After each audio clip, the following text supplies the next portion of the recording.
What's up, everybody? Welcome back to my channel, Real Talk Recovery, where we talk about recovery from addiction and I share my life with you. My name is Nicole and I'm a person in recovery. Excuse me, my sobriety date is July 13th of 2015.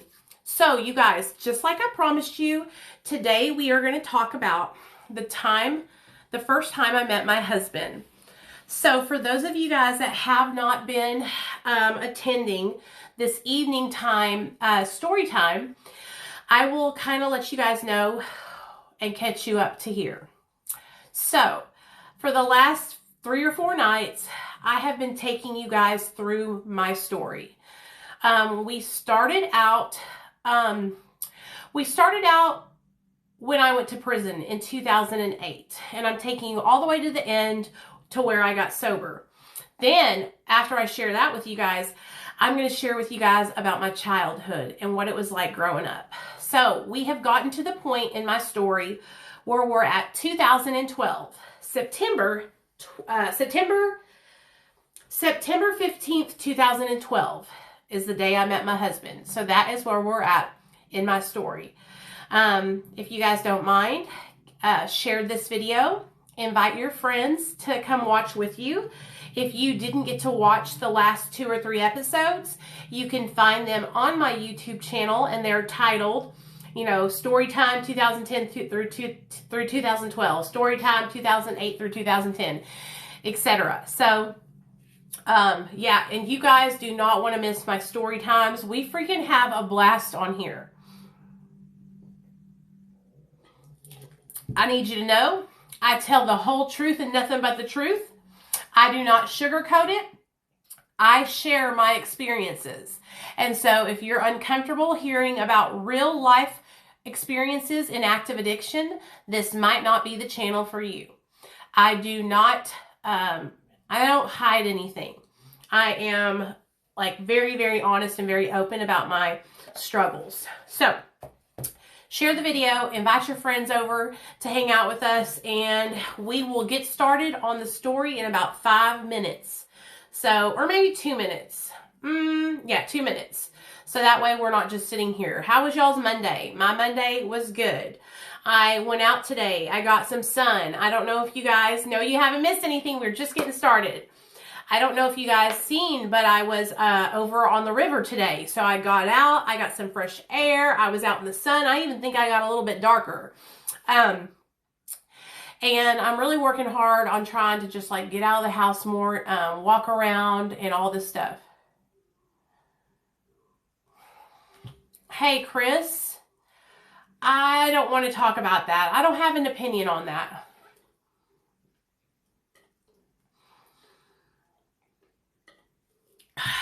I need to reach out to her personally and talk to her. So I really like Renee, and so that's all I have to say about that.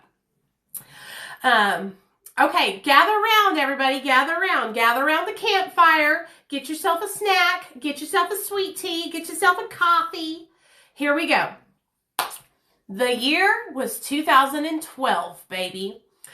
I think the last place we left off was me telling you guys about going into, did I tell you guys about going into the 7-day coma? Christian, were you here for the last story time? High Life, you were, weren't you? Did we talk about going into the 7-day coma? I think we did. So now it's time to meet my husband, okay? So at this time, you guys, I had just moved out of Mr. Lawrence's house. For those of you guys who don't know who okay, good. Thank you, guys. For those of you guys that don't know who Mr. Lawrence is, I was kind of like house hopping at this time in my life. I had gotten kicked out of the sober living. Was living with Tara. I moved out of Tara's house because it was just, then I moved in with Robin. Then I was still getting high, and the whole thing with Robin was, my old sponsor was, if I moved in with her, I had to get sober. Well, I was unsuccessful at getting sober, so I moved out. I moved out and I went into treatment for 30 days, and then I came out and I relapsed again. I'm still working at Kroger. I still somehow have been able to hold on to my job. I need to share with you guys about how my car got impounded. So hear me out. I'm at Mr. Lawrence's house. Mr. Lawrence is a triple OG, y'all. He's like 65 years old. He wears 3-piece suits, the hat, the alligator shoes, everything. He's a light-skinned black man with green eyes. I mean, he was probably fine as hell when he was younger. And he got my friend Nichole pregnant, and they had a baby together. And so we all lived in his house together, and I paid half the rent, and I would get pills from him all the time. Like, he had Xanax, Hydros, Roxy's, all that, because he was an older gentleman and he could just get a prescription like that. So that's mainly the reason why I lived with him, is because I knew I had access to those pills all the time. So you guys didn't miss anything. I just started. I was late too. So, so one day I left Mr. Lawrence's house and went out with my friend Gerald. And me and Gerald were in my car. So I still had my little blue Ford Focus. Roxy's are oxycodone 30 milligram.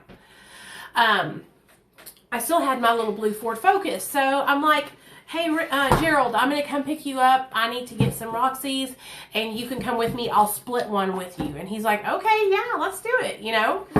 And I'm like, okay, bet.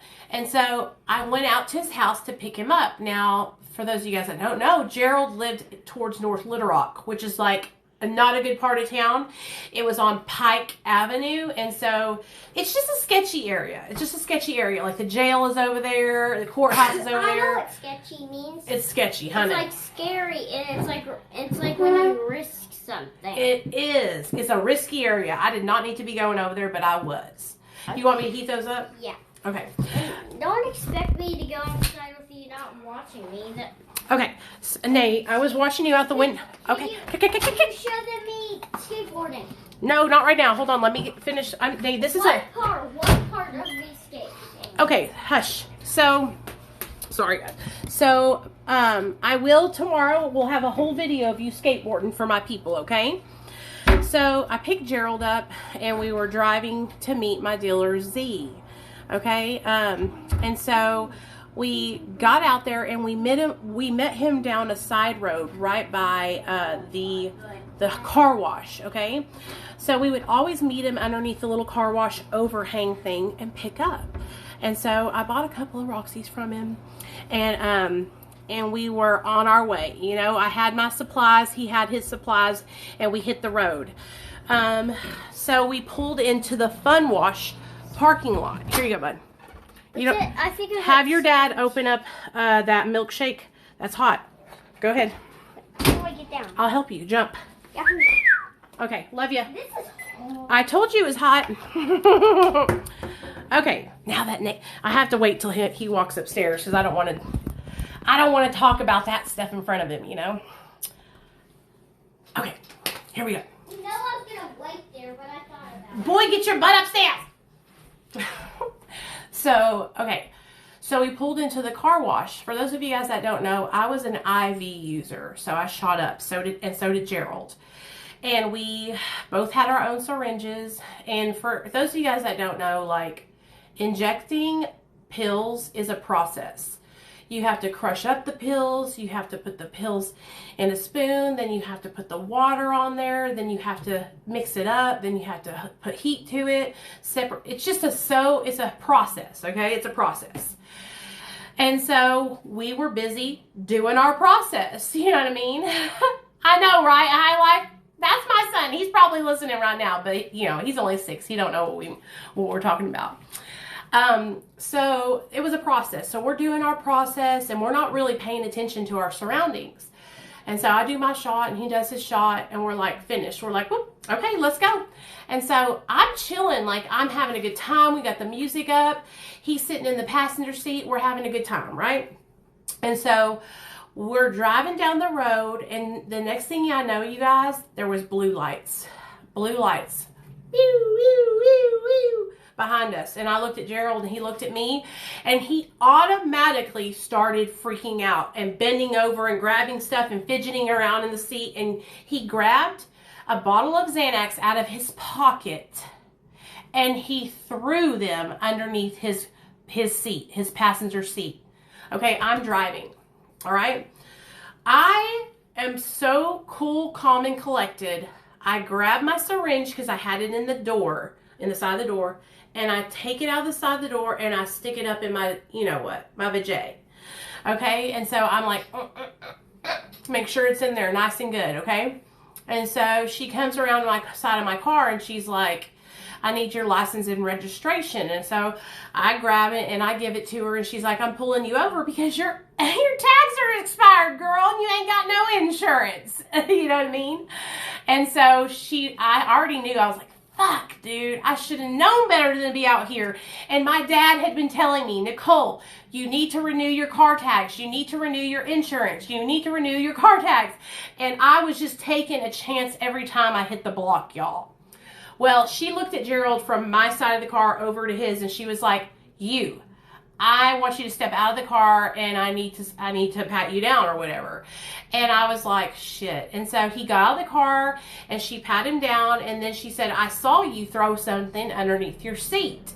And she sticks her head in my seat, looks underneath my passenger seat. She pulls out a bottle with Xanax in it. And so she automatically says, I know this isn't hers because I saw you toss it under there. And she cuffs him and takes him and arrests him. Okay. So I'm just standing there thinking, damn, she's going to cuff me too. She like pats me down, has me lift up my titties, all kinds of shit, y'all. And she's like, okay, you're free to go. And I'm like, okay, can I have my keys back? And she's like, we're impounding your car. And I was like, fuck. So she left me there on the side of the road. And all I had was my cell phone and my rig. And so I called Mr. Lawrence and he came and picked me up. And that was the day my car got impounded and I did not get it back. Now, once my car got impounded, I went into survival mode and I started putting it up for sale, even though it was in the impound. Well, I got a lady to bite. She's like, yeah, I'll buy it from you. I'll pay you. I'll get it out of the impound and then I'll pay you the rest. And so she gave me like a $3,000 for my car. I signed the title over to her and everything. She went and got out of the impound, and that was a done deal. Done dizzle. Got my $3,000, sent my parents $2,000 to pay some of my credit card bills, and I took the $1,000 and went on a fucking bender. I called my girl Alisha, and I was like, girl, come and get me. You know, the one that took me to the ER when I was overdosing that one time? I was like, come and get me, girl. I got money. And she's like, I'm coming. So she came and got me because I had no car tags and no insurance. That's why they impounded it, because my car tags and insurance were out. So anyway, she came and got me. We met up with Z and we bought a bunch of fucking Oxys and a bunch of Xanaxes. And there I went on another spree. You know, a couple days. Stayed high for a couple days at least. So it's probably like a week or so. I've been walking back and forth to my job. I'm still working my job, y'all. And at this time, I have to be at my job at like 5 a.m. because I'm working in produce now. And so I'm working like 5 a.m. to 1, which is honestly the perfect schedule because I get in there before anybody else is there and then I get out before the rush. And I'm like, deuces. So I can go into work high as hell, cut some pineapples, cut some watermelons, and just chilling. I'm listening to my rap music, all of this stuff. Oh, please. This was 6 years ago before they started lacing pills with fentanyl. There was no such thing as fentanyl when I was shooting up, or at least it wasn't like it is now. This was back in 2012. So this is where you could still buy like legit pills off the street and not even worry about them being pressed. So anyway, so I was working. I would work, and then I would get off, and then I would, go get high. I had enough of Mr. Lawrence and Nichole. I was basically paying for everything, and they were barely they weren't even hooking me up, you know what I'm saying? Like, they should have had my back, and after all the shit I was paying. Holly, y'all, this girl right here, Holly Best, She is the girl who got me the job at Kroger. I told you guys about her the last story time. She is the girl who put a good word in for me and talked to Mr. Barnett and said, you will not regret hiring her. And I went in front of Mr. Barnett and I fucking sold myself to him. And he was like, hell yeah, come on. And I kicked ass and took names at this job. I was good at my job. That was why Mrs. Brewer took me to Memphis with her. That's why I worked there for so long, even though I was getting high, because I worked so fucking hard, y'all. So this girl, she knows, she was there. She's seen it happen. She's seen me relapse. She's seen me start to go downhill at our job, because she worked there too. So anyway, so I'm like I said, I was in produce. I'm working at the store on Beechwood. I'm working at the Beechwood store, which is like this little store in this little neighborhood that is like such a cool little neighborhood Kroger. Like, it's really cool. It was a hippie Kroger. Like, I'm telling you guys, people would come in to the store at night with their sunglasses on, so chill and laid back. That's what kind of Kroger it was. I work good no matter what, high or sober. I'm just a workaholic. That's what it is. And so I was getting tired of Mr. Lawrence, y'all. I was getting tired of living with Mr. Lawrence. I was just fucking tired of his ass. And so one day, this guy named Hunter came up to Kroger, and I recognized him because he went to Cocaine Anonymous meetings. And so we got to talking outside of the Beechwood Kroger, and he was like, you know, me and my girl need a roommate. And I was like, you don't say. I said, I just lost my car. I need somebody that I can trust, that will take me to my job every day when I need to be there, and I can pay half the rent, like straight up, no worries, you know? And he was like, okay, let's do it. Let's fucking do it. Move in tomorrow, move in tonight. And so I did. I packed my shit and I moved in with Hunter and Kaylee and Kaylee's little daughter, Brooklyn, but we called her Crooklyn because this little girl was bad as hell and I was stuck babysitting her all the time. So they were like, we will take you to work. And they did. They took me to work every day. I was never late. Like I said, I was going in at 5 a.m., getting off by 1, and like just kicking it, y'all. I had the best position. I didn't have to be around a lot of people. I worked in the back of the store where I wasn't around a bunch of customers. And so it's perfect for me. I worked 40 hours a week. I was making good money. Bada bing, bada boom. Well, me and Kaylee, at first she was like, what the fuck? Because her boyfriend just moved me in. And I was like, girl, it's not like that. Like, I swear, like, we are going to become such good friends, right? Well, we did. And me and her still talk to this day. She just messaged me on Instagram the other day, and she's like, I miss you so much. And I was like, I miss you too, girl, because she lives in Northwest Arkansas now. But I was like that kind of girl that, you know, when I had girlfriends, like, I would never hook up with my girlfriend's boyfriends. Like, there was girl code. You know what I mean?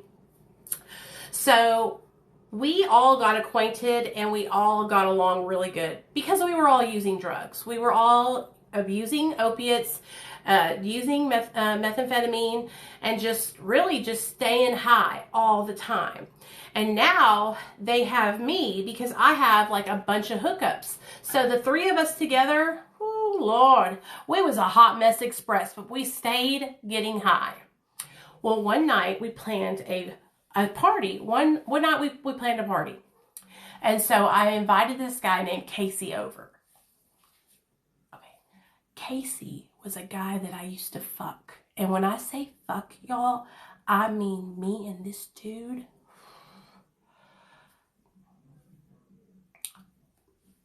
I'm talking like he would throw me up in the air, spin me around. I mean, it was crazy, y'all. Crazy. Okay? It was like wild. And I'm going to tell you all this. It wasn't like enjoyable. It was like painful because he was so high on meth that he just like, bah, bah, bah, bah, bah, and I'd be like dying. Okay? It wasn't like a love thing or anything like that. I love you too, Holly. It wasn't like anything like he cared about me or anything like that. Like, he was really just using me. He was using me. Okay, and he was a piece of shit. Like, he treated me so bad. Okay, so y'all need to understand that. And I was like thinking that he might, I don't know what I thought. I thought that maybe he would like be my boyfriend, and I don't know. I was just looking for love in all the wrong places. Do you know what I'm saying? So I invited him over, and guess who he brought with him? My husband. So now I got Casey, and then he brings in the door this cute as hell little spiky redheaded boy. And I was like, what's your name? And he's like, hey, my name's Neil. And I was like, what's up, dude? And so we all sat down and we was getting high together, right? And he was sitting on my bed. Cause see, my bed was the couch. That's where I slept in the living room. And so I was like, do you mind you're on my bed? You know what I mean? And we were laughing and talking. And he was like, hey, do you want to get a hotel room with us? And I was like, yeah, sure. And so I got a hotel room with Casey and Neil. And so Casey was like spun out. Like he wasn't even like, I can't explain it to you any other way than he couldn't even like have a conversation with me or Neil. He just looked out the window the whole night while we were at this hotel. So my husband got 2 beds. And so I was laying on one bed. He was laying on this bed, and we were facing each other like this. And we stayed up and we talked all night long. I told him stories from my childhood. I told him like what I hope to find when I get married one day, how many kids I wanted to have. I told him about my sisters, my mom and dad. I talked about everything. We talked about everything. It was amazing. How many kids did you say you wanted to have? I said I wanted to have 1, and I wanted to name him Nate. And that's what happened. And that is what happened. Yes, sir. And so, no, baby. I'm telling a story time. Will you let Onyx out, please? And so we laid there, and we just sat there, and we talked all night long. You guys, we talked from like 10 o'clock at night until 8 o'clock in the morning, just talking, right? Just getting to know each other. It was so crazy, you guys, how we connected, like on just a whole nother level. And you have to understand that I hadn't experienced anything like that with a man in a long time. I was getting used and abused by the men that I was with. I wasn't being treated right. I was being treated like a dope whore, okay? And so when I met my husband, he opened the car door for me, and I damn near fell the fuck out. I was like, what are you doing? He was like, I'm opening the door for you. And I was like, oh. You know, like, oh gosh. And then I was like, oh, I'm going to go grab something to drink. And he's like, no, stay in the car. What would you like? I'll go in there and get it for you. And I'm like, you're going to pay for my stuff? Yeah, you need cigarettes, you need something to drink, you need some food. And he's like, I was like, sure? Because I was so used to doing all this on my own. I was so used to people who treated me just like a piece of shit, you guys. Like a piece of shit. And so I was just so taken back, like how kind he was to me. And that he actually made me feel like I was a woman, like I was worth it, because I did not feel like I was worthy. He actually made me feel so good. And so we skipped a day. We didn't talk on Wednesday, but he called me on Thursday, and he was like, do you want to get another hotel room together? And he was so excited to say it. He's like, do you want to get another hotel room together? And I was like, what do you think I am? I'm not getting a hotel room with you again. You're going to have to get to know me better, you know? And he was like, oh, I wasn't trying to offend you. I was just wondering because, you know, you live with your friends on that couch, and I thought we would have privacy. And I was like, oh, well, you know, you can come over and hang out with us.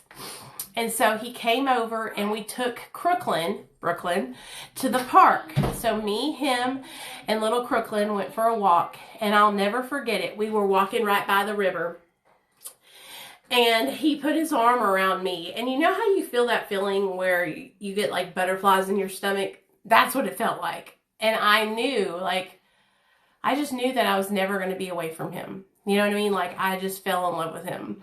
And so we have never separated since. We've never broke up with each other or anything like that. We've been through so much together, and we've been through thick and thin. So I didn't realize that he was like an addict like I was. I just thought that he was like getting high every now and then because he was really smart. He was really smart. He has his master's degree. He had a job. He had a nice vehicle. You know, like, I just thought he was like just dabbling or whatever. Well, a couple days went by and I realized, like, he's just like I am. And he was on methadone at the time. And when I tell you guys he was on methadone, you guys, I don't mean that he was on like a couple tens. My husband was prescribed 10 tens a day, 365 methadone pills a month. And so he started sharing them with me. And just so you guys know, this is why when you guys ask me, hey, Nicole, what would you recommend, methadone or Suboxone? I always tell you to go the Suboxone route. Because let me just tell you how methadone affected me. I was taking these methadone pills, you guys, and I was nodding out constantly, falling asleep, burning cigarette holes on my mattress, my covers, the couch, everywhere. I was lighting myself on fire. One time, I dropped a cigarette. You have a scar right, where'd it go? Right here, okay? From just burning a cigarette hole through my arm. And so my hair fell out in patches. It was bad. It was bad, okay? I stayed fucked up on methadone. And that's why I always tell people, like, if you're like me, methadone's not going to work for you because you are going to get high on it, you know?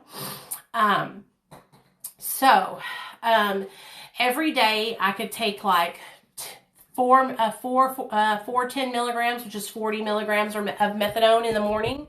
And I would still feel that way. Like, methadone is a full opioid agonist. And so, whenever you're on a full opioid agonist, it still gives you that, like, euphoric feeling. And that's why I did so well with Suboxone, because Suboxone's a partial opioid agonist. And so once it got in my system and built up, I wasn't able to obtain that euphoria anymore. And that's why I didn't do well with methadone, because every morning when I would take it, I would get that euphoria again. You know what I'm saying? And I would feel that, like, you know what I'm saying? Y'all know what I'm saying? Where it's like you feel like that warm feeling come over you, and then it's like, it's a feeling. And people who are honest with themselves will say the same thing because it's just the truth, you know, and it's nothing wrong with that. I just chased that. And so I kept going up and up and up and up and up and up. Yes, Christian, I know, you know what I'm talking about. It's okay. It is what it is, but it's the truth. It's the truth. And so when that would happen, I would like want it to stay, and I would keep taking more of it. You know what I mean? And so that's why I didn't do good with methadone, because I just was wanting to abuse it. And so that's why Suboxone worked so well for me. And listen, you guys, if you're on methadone and you don't do like that, then that is awesome. But that's how I was. I was constantly trying to catch it a little bit higher, a little bit higher. And so it was just... And so was my husband. My husband would lie and be like, oh, I don't even feel it. And I'm like, dude, you know what I mean? Like, I could see it. He was jacked up, you know, and he would fib to me when in all actuality I knew. So we played the methadone roller coaster game for like 2 years, you guys. For 2 years, we were on this roller coaster just abusing the fuck out of this methadone. And, to the point, like I said, where my hair was falling out, and it was really, really, really bad. It was really bad. I was also shooting up methamphetamine. I was eating a bunch of Xanax bars. And so when we got together, we were both really struggling with our addictions. And so we just kind of made each other worse, because our addictions, when they got together, it was like fire.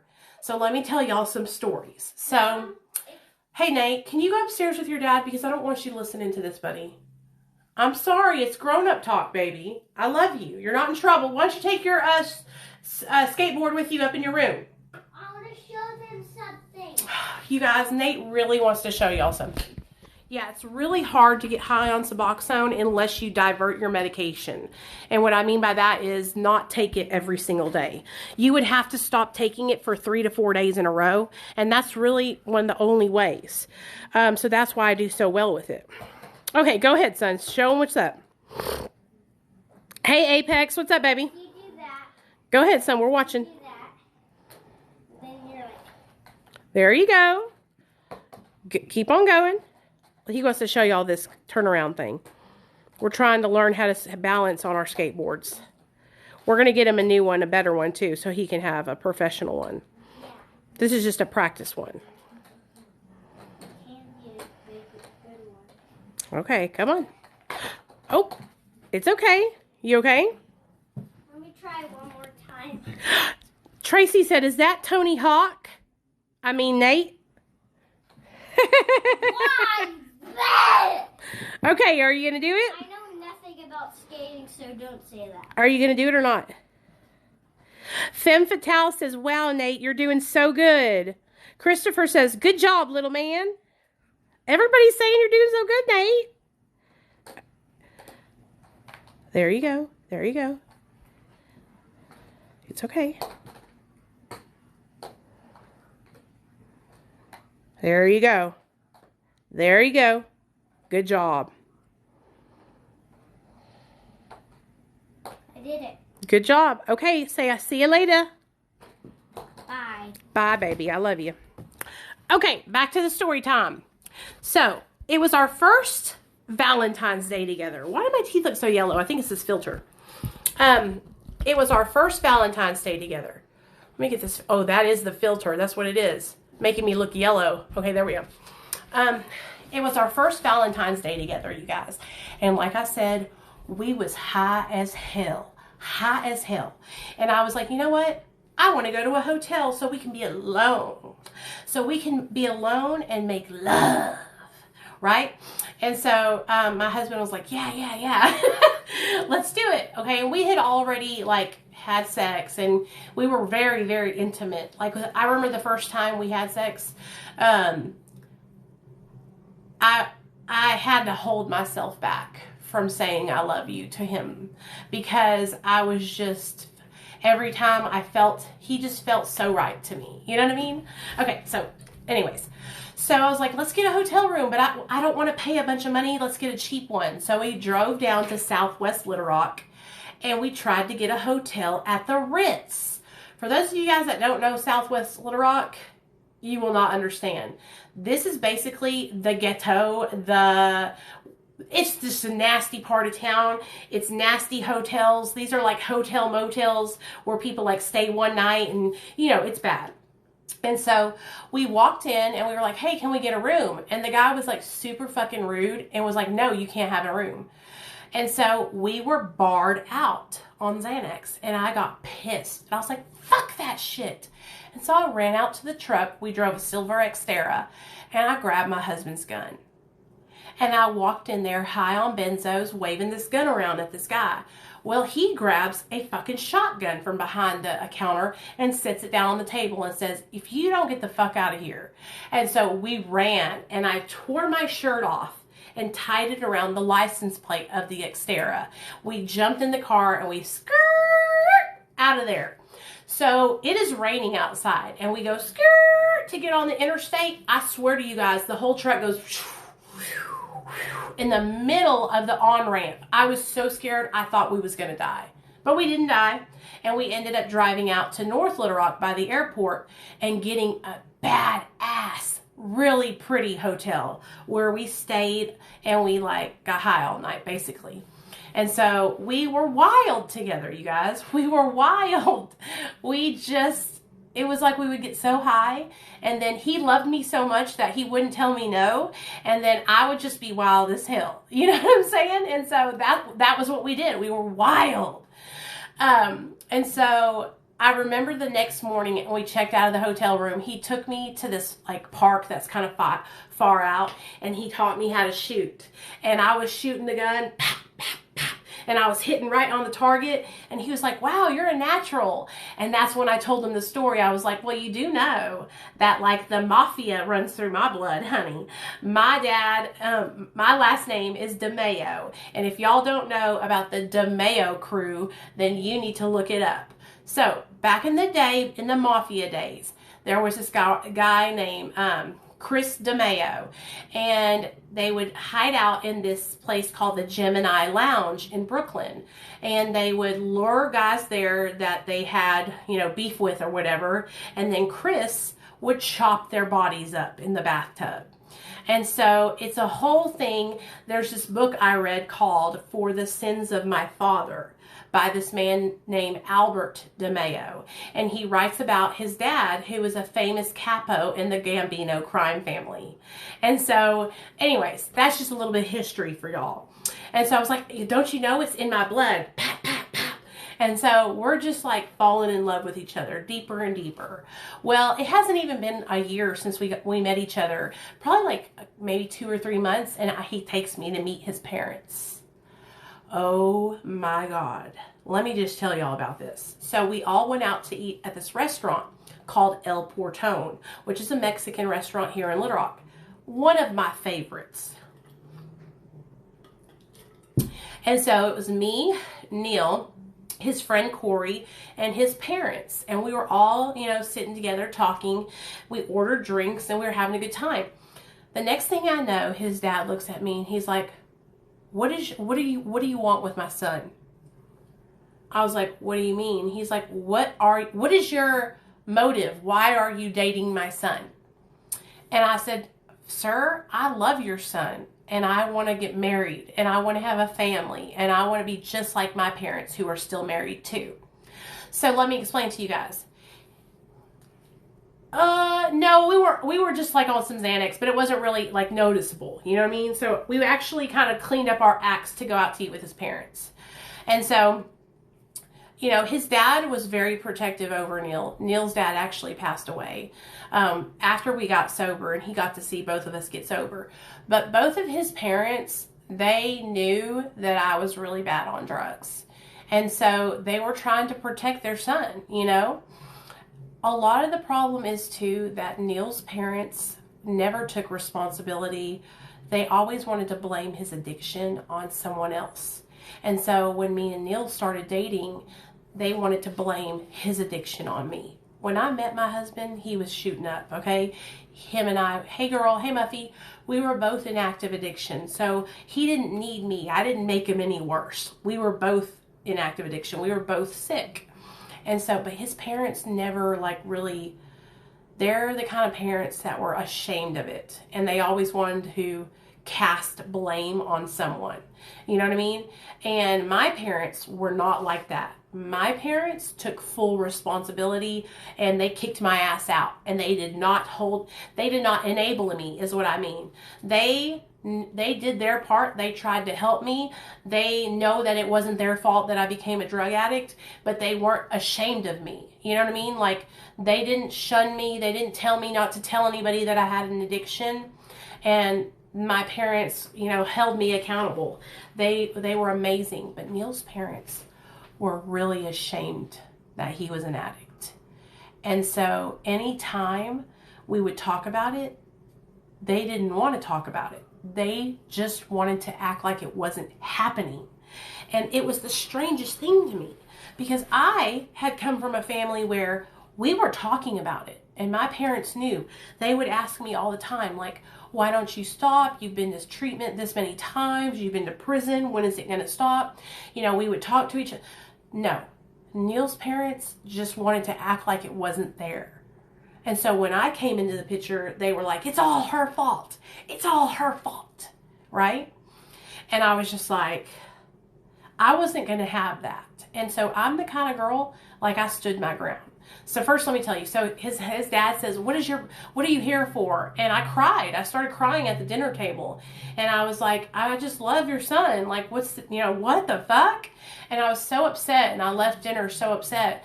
And that's when that's when Neil sent me down. And he was like, listen, my dad's just really protective because I've been hurt before. And that's when he told me that he had been married. When he was 21, he got married to a girl.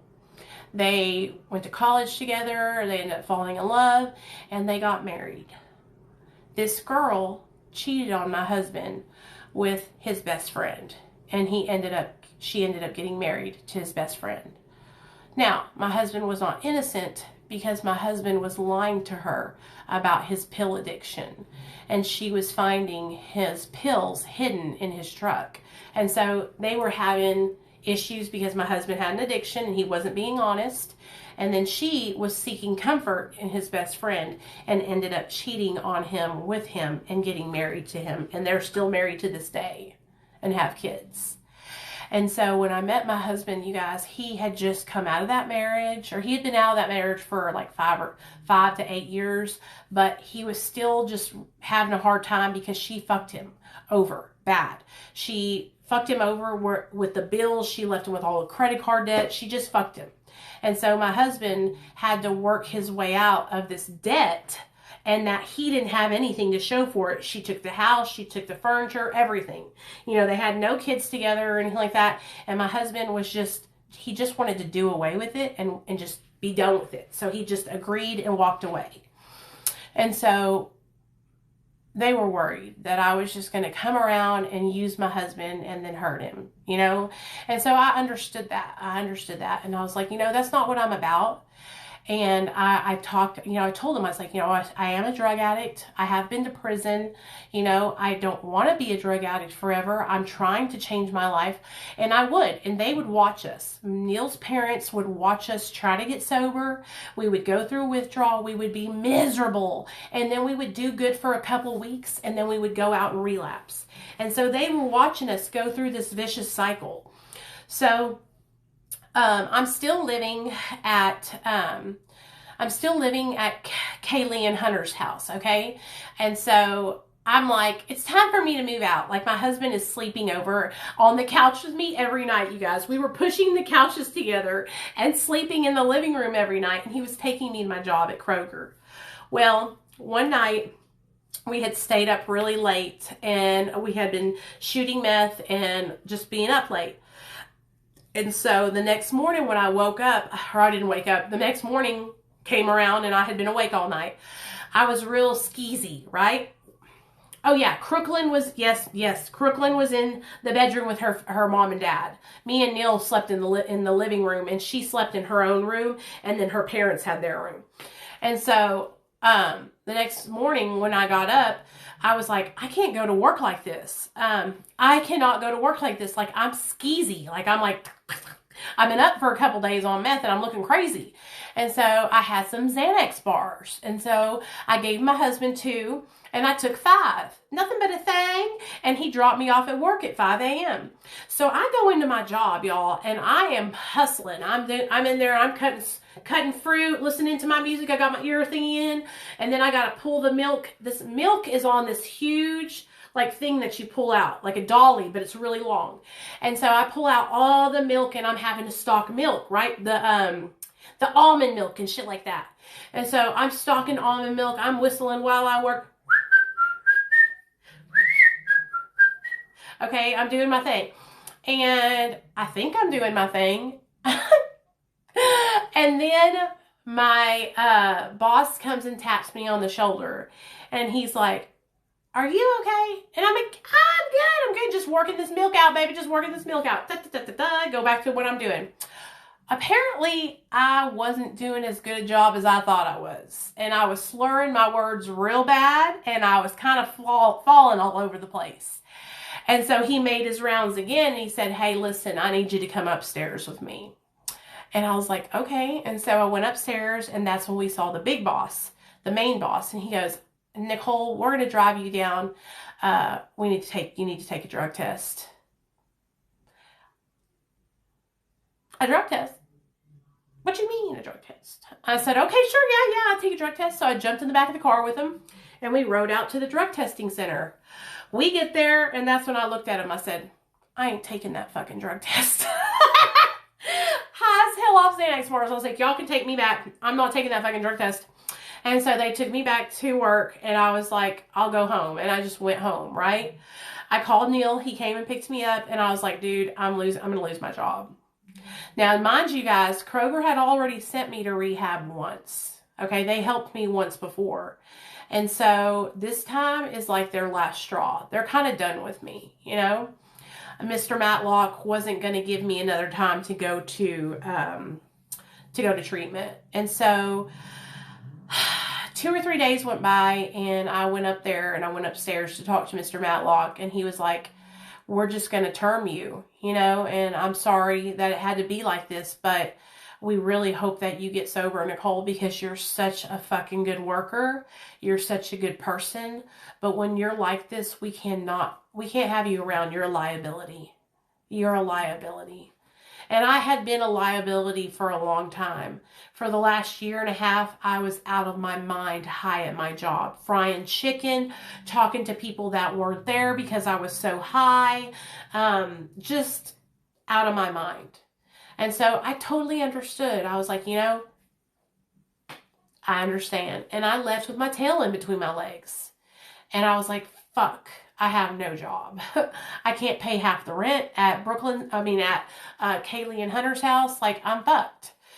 And so I came back and I told them what happened, and they were like, we're all going to work together. Don't worry about it. They didn't kick me out or anything like that. They're good people, you know. They're like, you're going to be okay, Nichole. You're so smart. You'll find another job. Like, it'll be fine, right? And they were right, you guys. I found another job. I started working at Cajun's Wharf, bartending and waiting tables, and I was making fucking hella cash.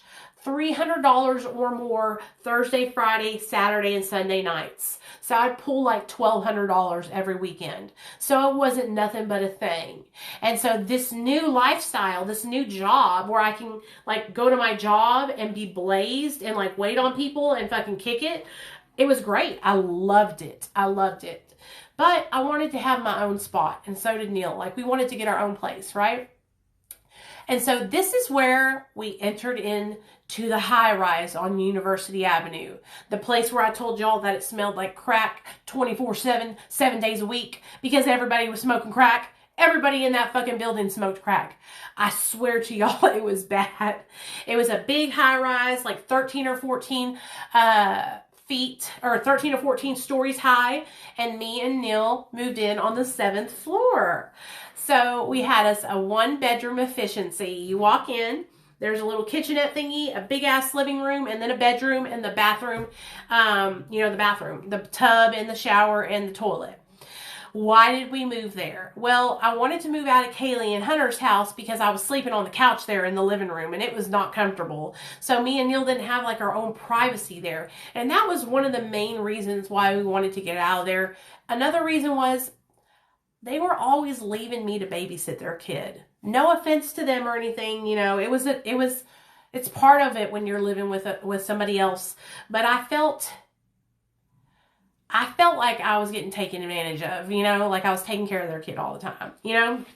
And so I wanted to have my own spot. And so we ended up moving in there. Now listen, this little efficiency was like $500-$600 a month, all utilities paid. And so you guys, we got in there and we met everybody around us, and come to find out, you remember Tara's ex-boyfriend Joe lived across the hall from us. Now Joe was he was a triple OG too. Joe was about 6'2", and he was about 300, 290, something like that. He was a black guy, bald-headed, but he was my homie. Like, he was my homeboy. Like, we would get high together.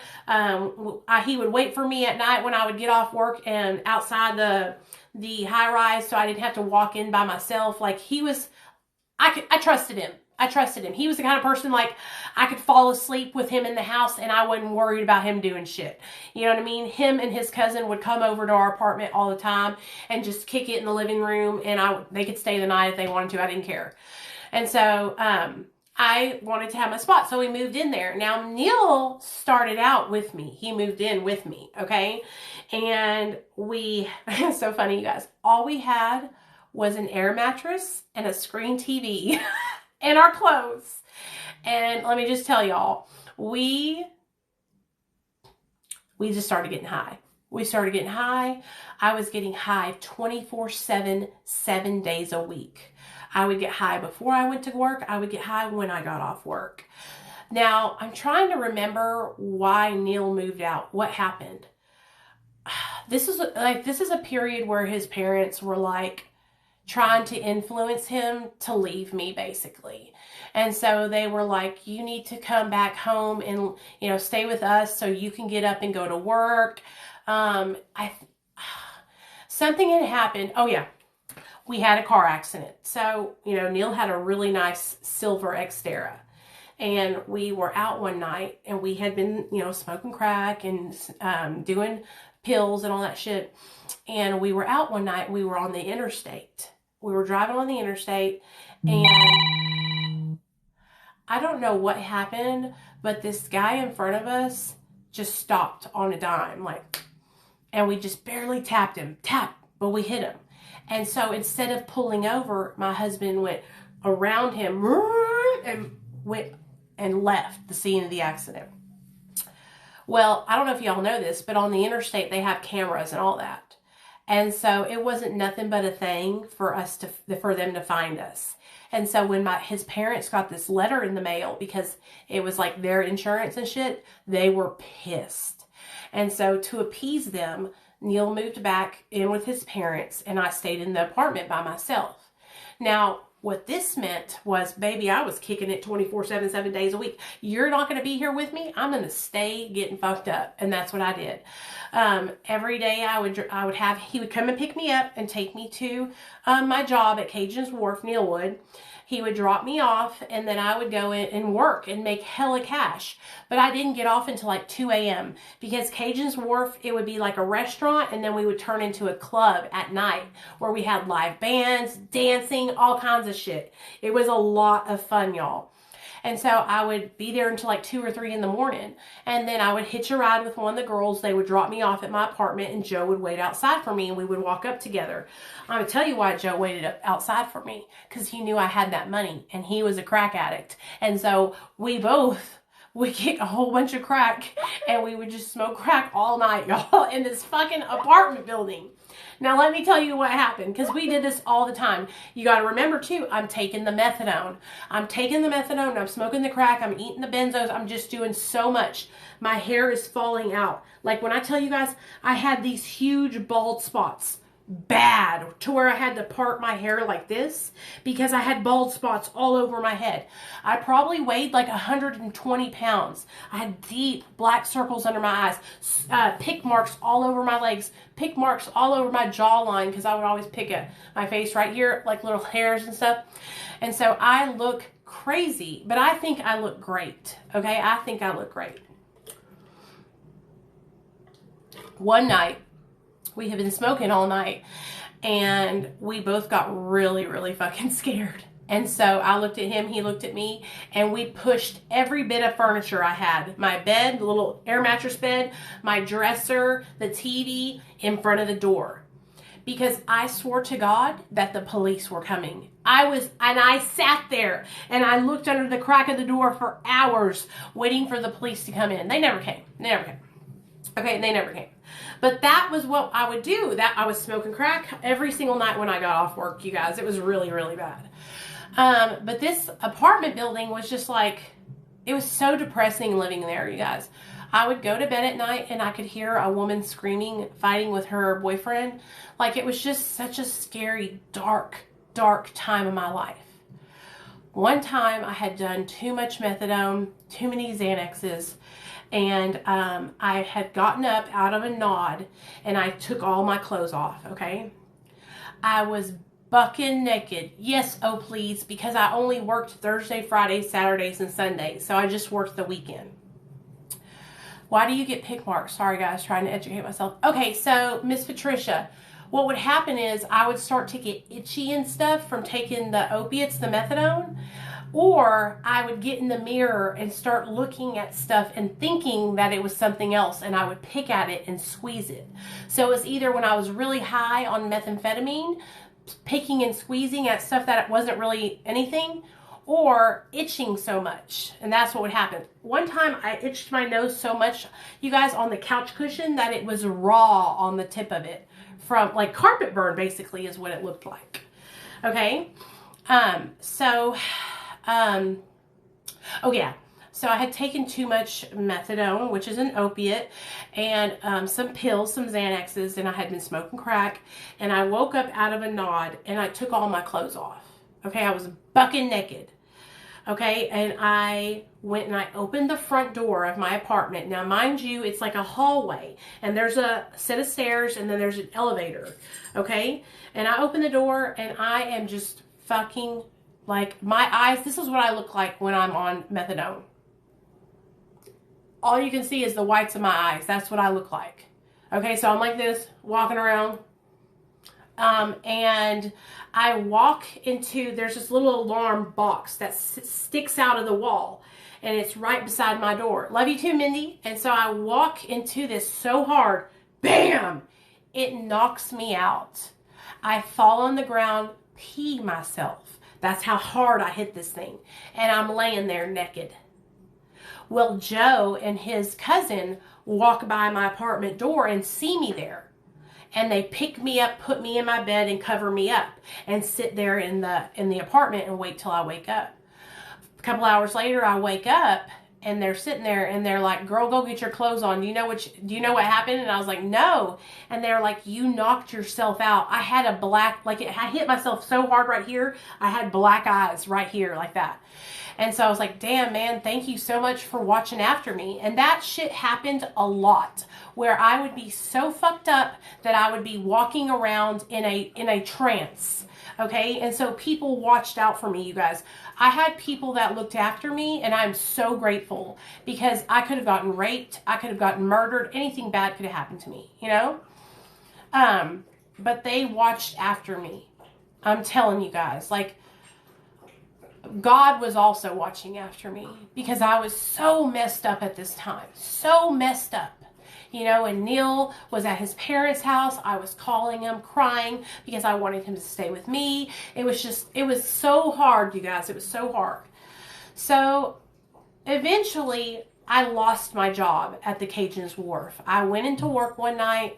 I had taken way too many Xanaxes, and I was not doing well. Like, this was the first time I ever really, like, got so fucked up at my job that they were like, we got to let you go at the Cajun's Wharf.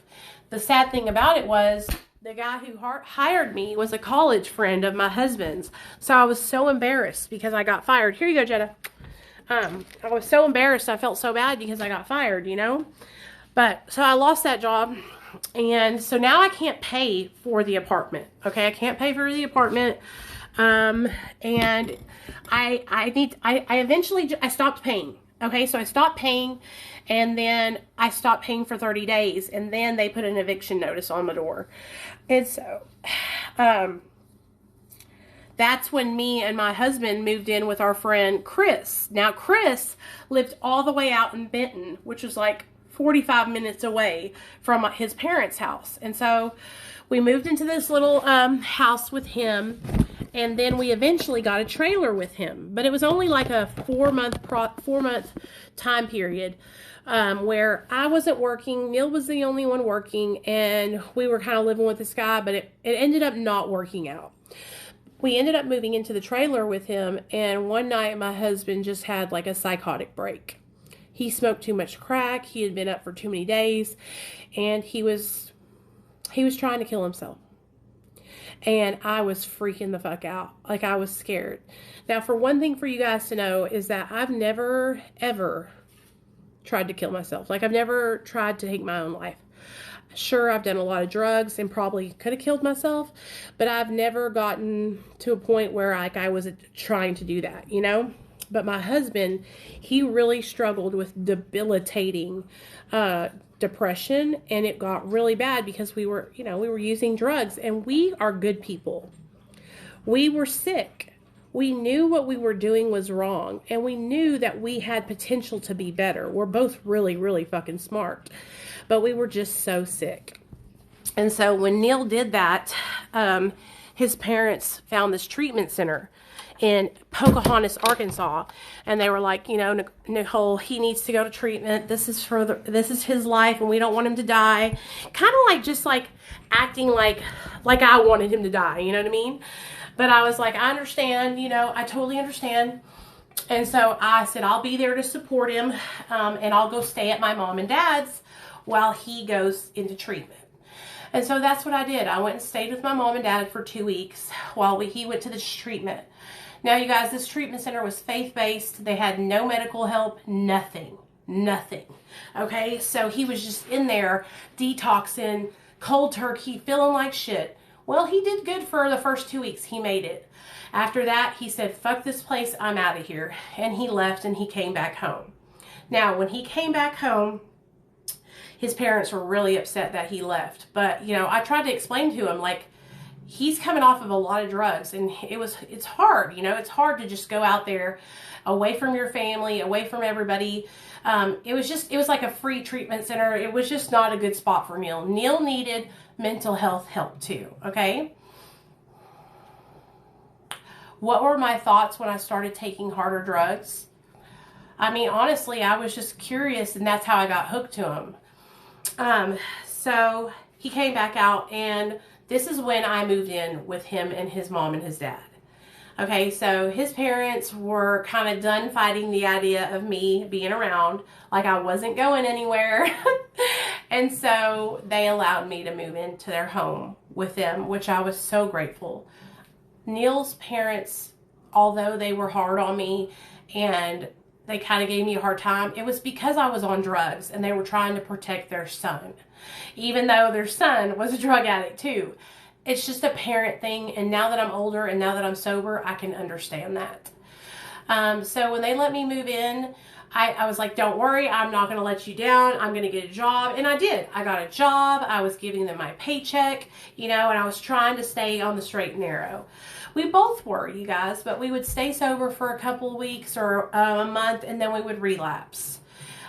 So as this kept going back and forth, now mind you, Neil lost his job when he tried to take his life. And so he was on unemployment at this time. And so I was going to work. He was taking me to work. He would stay at home with his dad and do stuff with his dad. His dad's retired. He was going to counseling. You know, we were trying to do the right thing. Well, in between like us getting high and sobering up and all that, one day I was down here in this kitchen right here, and I walked around the corner, and Neil's dad, his name was Alan, looked at me. He goes, "Are you pregnant?" "Excuse me, sir? Are you pregnant?" I said, "Alan, no. Why would you ask me that?" He was like, "You're glowing." And I was like, whatever. You know what I'm saying? A week later, I took a pregnancy test, and I was pregnant. So now here I am. I'm an IV meth addict, an IV oxy addict. I'm taking benzos. I'm smoking crack, and I'm pregnant. Hey, Jason, love you, man. I'm pregnant, and I'm like, don't know what to do. I don't know what to do. I told my mom, I'm pregnant, Mom. I'm pregnant, you know? And she was like, you're going to be okay. And she was excited. And I was like, why are you excited? Like, in my heart, I was like, I can't stop using drugs. And I'm pregnant. I can't stop getting high. And so we sat down and we had a meeting with Neil's parents. And I told them, I said, if you don't want me to have this baby, I understand. I just don't know what to do. And that's when Neil's mom sat me down and she said, Nichole, we are going to help you. We are going to support you. And we don't want you to get rid of the baby. And so I looked at them and I was like, okay. And that's when it all started. I started really trying to stay away from drugs. You guys, I tell you this, and it's the hardest thing for me to say. I tried so hard to stop using drugs, but I didn't reach out for help. So I had no resources. I had no support, recovery support. It was just me trying to white knuckle it. And I failed miserably. I got a job as an assistant manager at the Sonic right down the street. And I worked there until I was 7 months pregnant. I would get sober for a couple weeks and then I would relapse. I was injecting methamphetamine. I was taking methadone. It was bad. It was bad. I kept wondering why my stomach wasn't growing. Why wasn't I getting big? Because my belly was just so little. It was because I was on drugs. That's why. That's why. Because I was on drugs. My stomach was not growing. My baby wasn't growing like it should. I was probably really hurting my son. Every visit I would go and see my prenatal doctor. I would be sober for the visit, and they never were any the wiser, you guys. I went in there every time. Everything was fine. I did everything. I took my prenatal vitamins. The only thing I didn't do was stay sober. Somehow, some way, I slipped through the cracks and they didn't notice. It was July 3rd at 5 a.m. in the morning. Neil had gotten a job and he was working for this place called Kimberly-Clark. Now at Kimberly-Clark, they make like toilet paper and tampons and all kinds. It was like a big factory job. And so he was there, and it was in Conway, so it's like an hour away. And so his parents were asleep in the other room, and I was asleep in our room. Or no, I wasn't asleep. I had been up all night because I was high on meth. Now, the night that I went into labor, I had shot some meth, and then I had eaten a capsule full of meth. And I had been in that room, and I was sitting there, and I was coloring in the Indian style on the floor in my room. It was 5 o'clock in the morning when it felt like somebody was taking an ice pick and jabbing it into my lower back and then dragging it across. Jabbing it and then dragging it across. And so I was sitting in their, Indian style, and I was like, oh, fuck, damn, And so I was like, man, something's not right. And so I called Neil and I was like, man, I think I'm going to have this baby. I think it's time. And he was like, okay, I'm coming home. I went next door to his mom and I woke her up and I said, Barb, wake up. I think I'm in labor. And she was like, okay, it's going to be okay. Did you call Neil? And I was like, yes, I called Neil. And he's on his way here. Now, I am high. I am high on meth. I am high as hell on meth. And I am in labor. Neil got there by 7:30 and we got to the hospital at 8 a.m. I was so afraid. Now I want you to understand. Oh, I was full. I made it all the way to my 9 months, you guys. So I gave birth to my son. They told me I would give birth to him on July 6th. I actually had him on July 4th.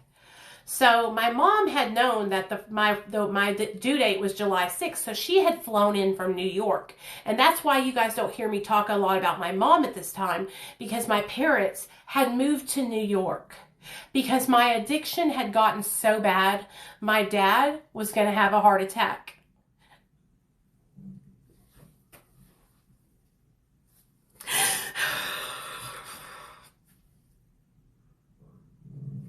My dad was having such a hard time, he could not take it anymore.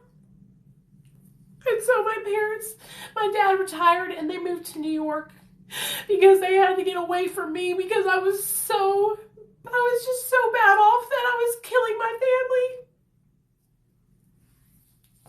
And so my mom came into town and she had already gotten there. And I called her and I was like, I think I'm having my baby. And my mom was like, okay, I'm on my way,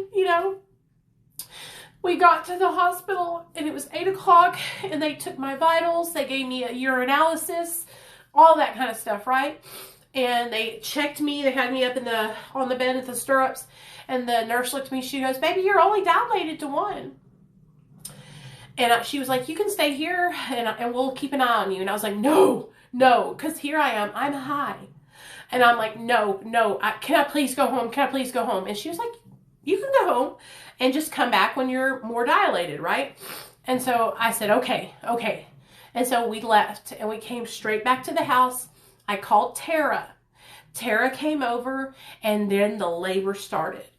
When I tell you guys that I have never felt pain like this in my back, it was in my lower back is where I was feeling it. It was like contracting, and then it was so bad. And my stomach was like dropped down low to the ground. And I could see my stomach, my son moving around in there, like shifting. And so for the next 8 hours, I was in labor for the next 8 hours. You know what? Oh, please. I don't remember if my blood pressure was high or anything like that, but I was able to leave. I was able to leave, and I came back at that night. And so for the next like 8 hours or so, I was just in labor, you guys, in labor. I was doing this thing where I was like standing on the ground. I was like twerking like this because it felt good when I did that. I was getting in and out of the hot tub.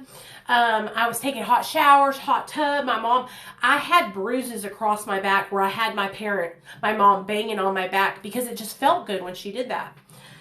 Neil was here the whole time with me, you guys. Neil and my mom and Tara and my sister Christine were here with me the whole time through my labor.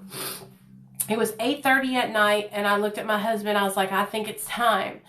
And we drove back up to the hospital, and they checked me, and I was 8.5 centimeters dilated.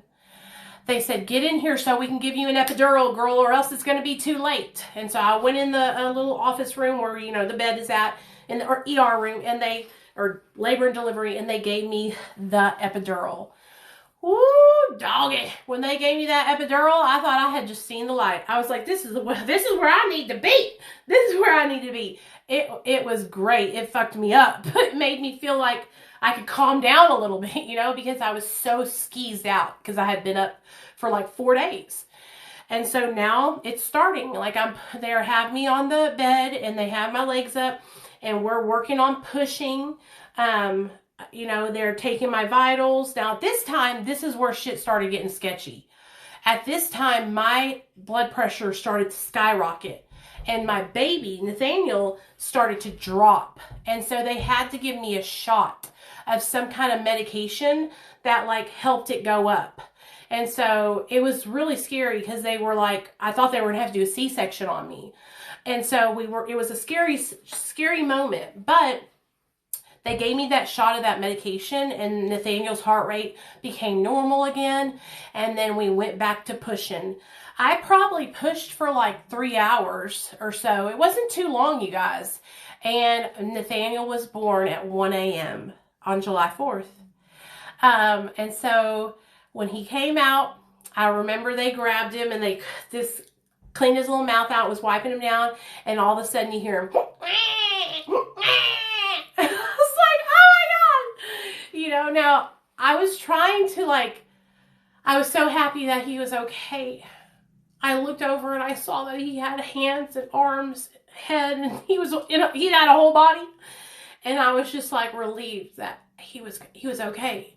They took his APGAR scores, everything, you guys, and he was completely perfect. There was nothing wrong with him. He wasn't in withdrawal. He wasn't sick from the drugs I had been doing. He had no drugs in his system. They gave Nathaniel to me, and I laid there, and I held him, and I looked at him, and he looked at me, and my husband was there, Neil was there. We were boyfriend and girlfriend, of course, at the time. And I just remember being so happy. Like, I have this little baby, and I'm never going to do drugs again. And that's what I remember. I was like, I'm never going to get high again. Like, I've got to change my life. You know, I've got to be different. Because now I have this life depending on me, you know. I meant it too. Like, I really wanted to get better. I really did. I just didn't know how. And so I was there in the hospital for like 2 nights. They kept me for 2 days. And then I was there till the 6th. I discharged on July 6th. And I went home, and I learned how to breastfeed. And I was like, I'm never using drugs again. I swear I'm stopping. And I just started white knuckling it. And I did good for 90 days. For 90 days, I didn't get high, you guys. For 90 days. And then I went out and I took a Xanax. I should not. And that Xanax it just lit me on fire, and I was like, I need to do something else. And I was back at it again. Now, for those of you guys that don't know, my mother and father-in-law lived with us still. So what I would do is I would leave Nate with his GG, and I would go out and I would get high.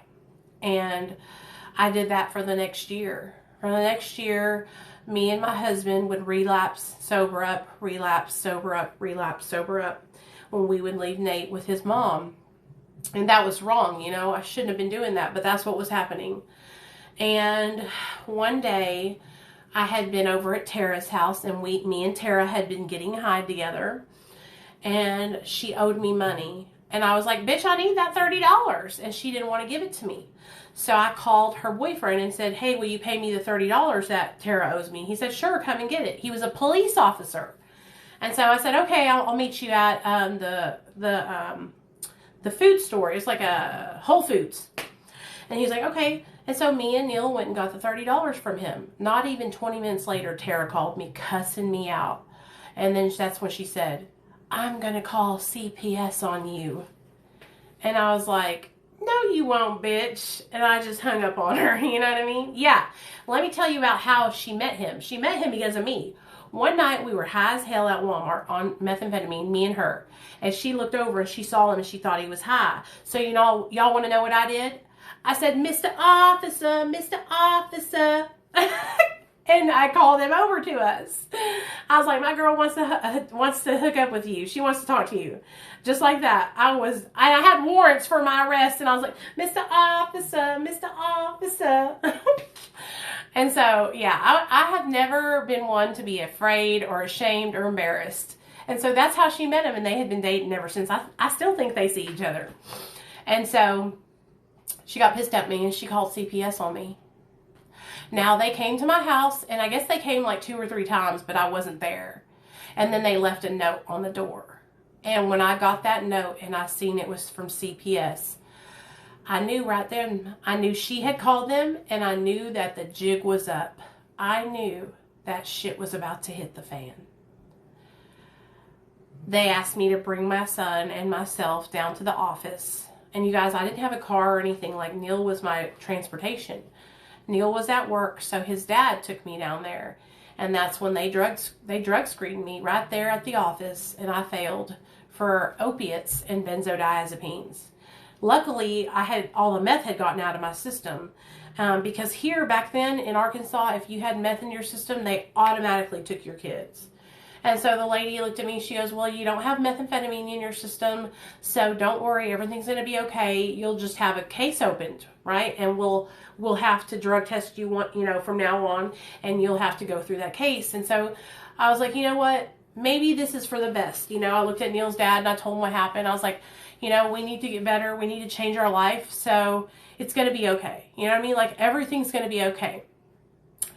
Well, my husband got home that afternoon, and the CPS came over to our house, and they drug tested him, and he also failed for benzos and opiates. And they were like, it's okay. We're just going to put a protection order in. Your son will stay with you, and we will come here and check and visit and drug test you and all that. And I was like, okay. The next day they came back and they said never mind, that they changed their mind and that they were going to have to remove Nathaniel from the home. Hey, Candace. And Candace is also a friend of mine from real life. Like, I grew up with her, y'all. So when that happened, I lost my shit. I looked at my husband and I said, this is it. This is it. I'm going to treatment. If you don't go to treatment and get better, I will never talk to you again. And I called every treatment center I could until I found a treatment center that would take me. I found a detox that would take me. And I took my son. I packed up his bags, put his little toys in a backpack for him, all this stuff, right? Megan, we've been doing this for about 4 days now, girl. And we didn't start at the beginning. We started at 2008 when I got my felony charge. So we're going to the end, and then we're starting at my childhood. So, I was like, if you don't get better, if you do not get help, Neil, like, I am going to have to leave you. And so I had to give my son to Child Protective Services, and that's when I looked at my caseworker and I said, please just take me to detox. She took me to detox and dropped me off, and I stayed in detox for the next 6 days. It was supposed to be 5 days, but I begged them to let me stay 1 extra day because I was going to get out on a Sunday, and I did not need to leave on a Sunday. I needed to go straight from treatment into rehab. And so they let me stay till Monday so I could transition into the treatment center. The way that I got off of the opiates and the benzos was they tapered me down with Librium and Suboxone. They gave me a whole Suboxone, then a half a Suboxone, then a quarter of Suboxone, then nothing. Did they place him with somebody I know? So that was the whole plan. The whole plan was for Nathaniel to go with my mother and father-in-law, with his grandparents. So his grandparents put in to get him. The courts denied him because they said my mother and father-in-law were too old. They were 65, you guys. This shit was bullshit. Bull fucking shit. Neil's sister went to the attorney ad litem and talked so much shit to her about us, her own brother. And then she asked to get custody of my son. And I said, no, I would rather my son go to foster care than go and be with you. And so they put Nathaniel in a foster care home. The best home, y'all. The greatest people in the whole wide world. I'll tell you all about them in a second. Now, for those of you guys that don't know why I wouldn't want him to go with his aunt, it's because my husband and his sister do not get along. They still do not talk to each other to this day. My son does not know her. Nothing. They don't talk. They're estranged. And so if I had let him go with his aunt, she probably would have kept him from me. She probably would have said, well, not let me have my son back. You know what I'm saying? Like, she would have made it hard on me. And so I would have rather him went with somebody that we didn't know, that I knew would be for reunification, right? Because she would have not been for reunification. She does not see how I've been sober for almost 6 years, and she still acts like I'm a piece of shit. And I have changed my life so much. So, so I went into treatment, and Librium is like a weaker benzo. And so they tapered me off of everything, and then I went into rehab. Now, when I got to rehab, you guys, I was still tripping. I still wanted to get high. I was still struggling. And so my husband, what had happened to him was he had went off the deep end when I went into treatment, and he was doing Xanaxes. He was struggling. Now, one of the things was my son is 6. And I've had him back for almost 5 years. He was 1 year old when he got taken away from me. It was 2 days before his first birthday. So, we had a lot of court dates that we had to go to, and I was supposed to visit my son twice a week. So, I was leaving the treatment center like 3 times a week. And so, that left room for error. And while I was leaving the treatment center, I was sneaking Xanaxes and eating them. Well, I got really ballsy one Friday, and I didn't have any, and told my husband to bring some up there and drop them off to me. And when he did that, he got caught. We got caught red-handed. And so the first 2 weeks I was in treatment, I was eating Xanax bars. Then I got caught red-handed. We had a meeting with my caseworker and my therapist and my doctor, everybody. And that's when they told me, they said, if you relapse again, we will terminate your rights. No, I did not get to spend his birthday with him. They took him from me on the 2nd of July. It was his first birthday. Oh, they did drug test me at visitation. I just still had benzodiazepines in my system from when I left the detox. So that's how I was sliding underneath the radar. Now, the way they caught us was we went to an outing. We went to a meeting on a Friday night, me and all the guys and girls in treatment. And so while we were there, I got on somebody's phone and called Neil and said, hey, come up and drop off some Xanaxes for me. Leave them underneath the rock by the front door, right? And so he was literally just finished dropping them off and was pulling out of the driveway of the treatment center, and we pulled in. And everybody in the druggie buggy was like, isn't that your husband, Nichole? And I was just like, the jig is up. The jig is fucking up. And that's how we got busted. And so, yeah, it was pretty bad. So the next 2 weeks of my treatment, you guys, I was literally having to really I had to act right. Okay, they gave me this crystal that I had to carry around, and every time I wanted to talk, I had to raise this crystal. I couldn't talk. They wanted me to think before speaking. So the next 2 weeks, I did everything I was supposed to do. I ended up graduating at 30 days, right? My husband picked me up at 30 days, and I got in the truck with him, and I remember just falling to pieces. I just started bawling, and I was just like, I'm so sorry that I made you do that. I'm sorry that I even put you in that situation. I want to change our lives. I don't want to do that ever again. I don't want to use drugs. I don't want to lose my son. And Neil was like, it's okay. And we hugged each other. And he said, while you were gone, I went and I'm in IOP, and I got on Suboxone.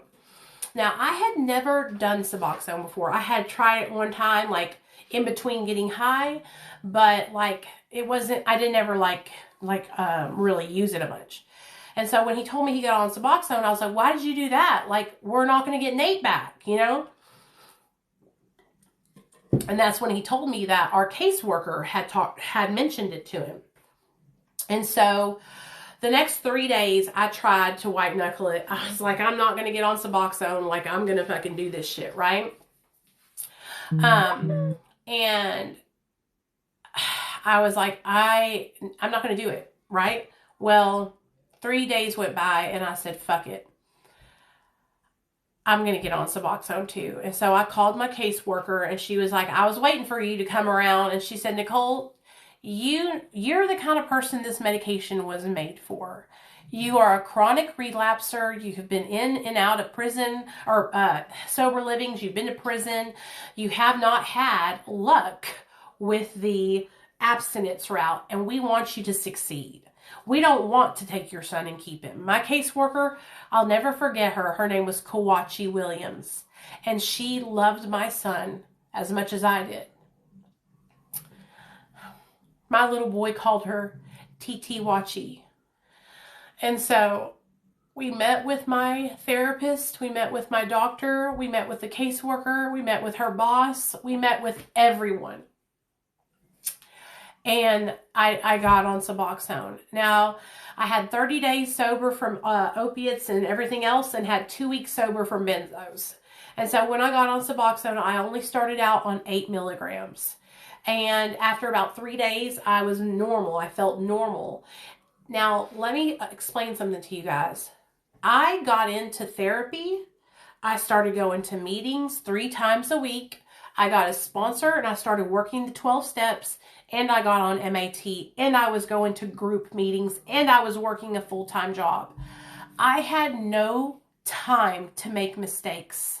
Okay, I was seeing my son twice a week at visitation. I was driving all the way out to see him on the other side of Little Rock at the DHS office. I was taking all my drug tests. I got my hair follicle test done. I was doing everything, okay? I was doing everything. The moment my son got taken away from me, I went all in, and I started changing my life. Everything people told me I needed to do, I did it. I did not complain about it. I fucking did that shit, okay? And that's why I'm telling you, if your kids have gotten taken away, if you're like, I don't need to go to treatment, do everything they tell you to do. I did not even, when I tell you that I fucking went balls to the wall, I went balls to the wall. There was no way they were going to take my kid away and keep him. I fought for my son. I fought for my son so hard, and I proved every one of those people wrong, because they were like, you're not going to do this. You are a serial relapser. This is what you do. You don't really care. Your son's going to get taken away from you. This is just what you do, right? And I was like, no, this is not what I do. You don't know me. I'm a good person. I just have an addiction. I'm just sick. Before I started using drugs, I knew right from wrong. My parents are good people. I came from a good family. I was a good person. I just took drugs and didn't know I had the disease of addiction, and it took over my life. So I'm telling you guys, I did everything. Like I said, I went to 3 meetings a week. I called my sponsor every single day. I worked the 12 steps twice through in 1 year, okay? I fucking helped other women. I talked to other people. I picked up cigarette butts outside of the rehab, outside of the meeting house. I went to therapy. I talked about everything that I was going through. I didn't hide anything. Like, I did the damn thing. Okay? I did the damn thing, and I worked my ass off. I did not let them just take my son. I didn't just lay down and say, fuck me in the ass, CPS. I don't want my kid. Because that was not the case, you guys. I love my son. I just didn't know how to stay sober. When I had my son, I thought I could just stop using drugs. I thought I could just stop, you know? And I couldn't. Honestly, I thought I could just stop and walk away. I don't know why I thought that, because I had been using drugs for so many years. There's people, Candace, Holly, they know, they've seen me. I was in my addiction for so many years, but I still had a good heart. I still cared about people. I still wanted to be friends with everybody. I wasn't like a hateful, mean person when I was getting fucked up. I was just lost. You know, I was just lost. The support that me and Neil got was from his parents, yes. My mom and dad were in New York, but they were, you know, of course they called me all the time, and they wanted to check on us and see Nate when we would go to visitation. Neil's mom, she would go to visitation with us sometimes. Her dad, Neil's dad, would go with us so they could see Nate, and we all went through this together. The first 6 months were the hardest. The first 6 months were the hardest because I was still so mad at myself for getting my son taken away from me. I always said that I would never let that happen. I always said I would look at other people that had their children taken away, and I would be like, how could they let that happen? You guys, don't be like that, because I thought the same thing. I thought, how could somebody let that happen? That's addiction. That's addiction. So the first 6 months were difficult. But we got the hang of it. And I would say probably like 2 or 3 months into our case, they granted us like supervised visits, but where we could go and like go outside or take Nate to McDonald's or the playground, that kind of thing. And then at like 6 months in, we were able to we were unsupervised, and we could go out to like McDonald's and the playground. And then at the 8th or 9th month mark, that is when they granted us stay the nights. And so Nate got to stay the night on Fridays, Saturdays, and we would take him back to his foster parents on Sunday. We worked so hard to get our son back. We really did. I got 3 psychological evaluations trying to prove to these fucking people, because they kept trying to say that I was unfit, that I was mentally unstable. And so I took 3 psychological evaluations showing and proving to them that I was not unstable. I did everything, you guys. They tried so hard to keep my son from me. They tried to keep Nathaniel from us. At the 1 year mark, when it was time to shut our case and Nate was going to go home with us, we were in the courtroom, and the attorney ad litem went up to the court and said we were not sober, that we were still on Suboxone, and that we might as well still be high, and that we didn't deserve to have our son back. So they reset our court date and came back a week later, and I brought the nurse, the doctor, my counselor, my sponsor. I brought everybody. I brought the motherfucking troops to speak on my behalf and tell them and show them, this girl, she's clean and sober. The person I was before when I was in active addiction was night and day. Night and freaking day. Okay, this woman tried to fucking keep me from getting my son back, and it made me sick. It made me fucking sick. And so we fought her and we proved her wrong, and we got our son back that day. But it took me fighting my ass off because they tried to keep Nathaniel from me. The attorney ad litem, not my caseworker, not the judge. The attorney ad litem tried to keep Nathaniel from us. Okay? And reunification was always what was supposed to happen. But this fucking lady, y'all, I don't know what her problem was with me and my husband, but she was adamant that we were not good parents, that we shouldn't get our son. Let me also share something with you guys about how ass backward the system is. Me and my husband would be in parenting classes, and we would talk to other people that were there. And they would come in smelling like weed, right? And we would ask them, like, what are you smoking weed? Oh yeah, they didn't tell us we had to stop. And I'm like, what? Did they take your kid away? Oh no, our son's still in the house. Are you fucking kidding me, dude? Like, I swear to God that they took Nathaniel away because they seen that we had things to actually lose. I have seen them go into like people's houses who had no running water, who had their kids not going to school, and leave them there and allow them to keep their children in the home. Okay, I have seen this. It's so backwards. Let me tell you another thing. Remember Tara? Remember the girl who called CPS on me? Well, I don't know. Remember I told you guys a month ago she called me and said her daughter got taken by CPS? Well, guess what? Get this shit.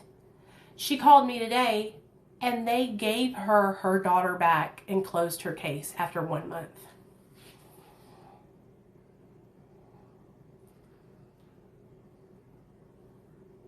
Are you fucking kidding me? So CPS is so fucked up. So fucked up. Me and my husband, yes, we were in our active addiction, you guys. But like I said before, we were living with my mother and father-in-law.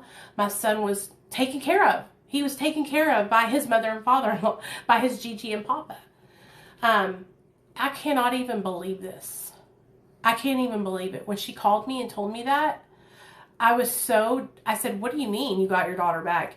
And she said, they closed the case. And I'm like, what? You guys, I don't even understand it. This girl is like shooting meth, smoking crack. She said, my caseworker drug tested me twice a week for a month and I passed all of them. Okay, so you straightened up for 1 month? Okay, like I can't even believe it. Like that just blows my mind. And let me just tell you something. This girl, like I have had to go to her house and look underneath her bed because she thought somebody was underneath the bed because she was hallucinating high on meth. And so I'm not just saying this because I'm like upset with her. Like I'm saying this because I cannot believe that they allowed her to keep her child, you know? So anyways, you know, that's how backward the system is. Just so you guys know that I see a lot of people's children get taken or not get taken, that they are beating their kids are not eating. Like it is bad. That it is bad. But this whole situation with Tara, it was way backwards. Like when this happened and she just called me today and told me she got her back. I honestly told her, I said, I can't believe they gave you your daughter back. I said, I can't believe it. I cannot believe it.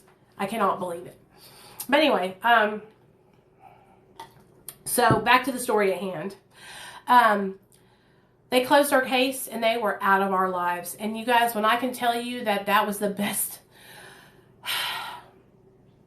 I was a drug addict and I was struggling. Okay.